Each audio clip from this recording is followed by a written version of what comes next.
said the latter, and his look seemed to express still more kindliness and weariness. "I know why you say that," rejoined the man who was leaving. "To be loved is, in your opinion, as great a happiness as to love, and if a man obtains it, it is enough for his whole life." "Yes, quite enough, my dear fellow. More than enough," confirmed the plain little man, opening and shutting his eyes. "But why shouldn't the man love too?" said the traveller thoughtfully, looking at his friend with something like pity. "Why shouldn't one love?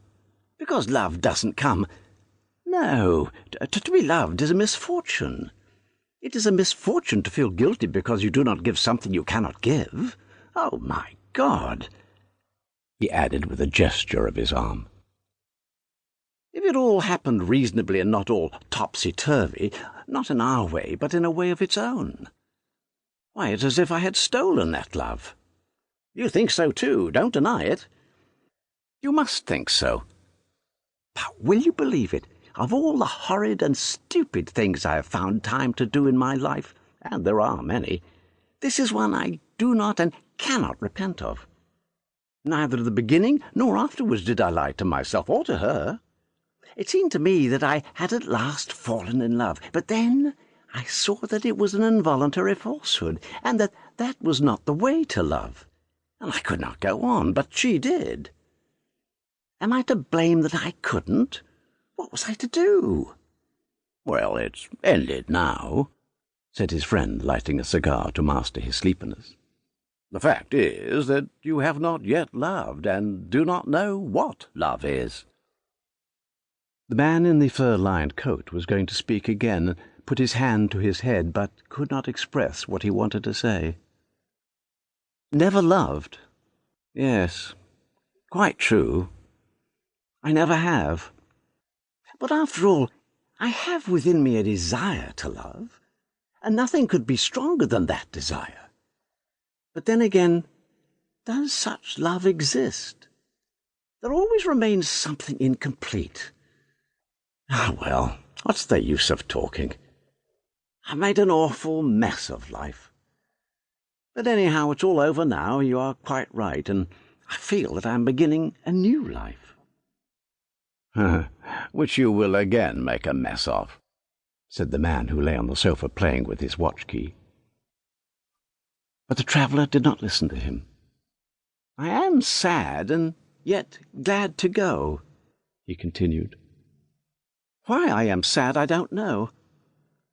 And the traveller went on talking about himself, without noticing that this did not interest the others as much as it did him. A man is never such an egotist as at a moment of spiritual ecstasy. At such times it seems to him that there is nothing on earth more splendid and interesting than himself. "Dmitri Andreevich, the coachman won't wait any longer," said a young serf, entering the room in a sheepskin coat with a scarf tied round his head. "The horses have been standing since 12, and it's now 4 o'clock. Dmitri Andreevich looked at his serf, Vanyusha. The scarf round Vanyusha's head, his felt boots and sleepy face, seemed to be calling his master to a new life of labour, hardship, and activity. "True enough. Good-bye," said he, feeling for the unfastened hook and eye on his coat. In spite of advice to mollify the coachman by another tip, he put on his cap and stood in the middle of the room. The friends kissed once, then again, and after a pause a third time. The man in the fur-lined coat approached the table and emptied a champagne glass, then took the plain little man's hand and blushed. "Ah, well, I will speak out all the same.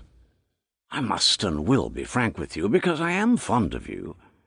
Of course you love her. I always thought so, don't you?" "Yes," answered his friend, smiling still more gently. "And, perhaps—" "Please, sir, I have orders to put out the candles," said the sleepy attendant, who had been listening to the last part of the conversation and wondering why gentlefolk always talk about one and the same thing. "To whom shall I make out the bill?"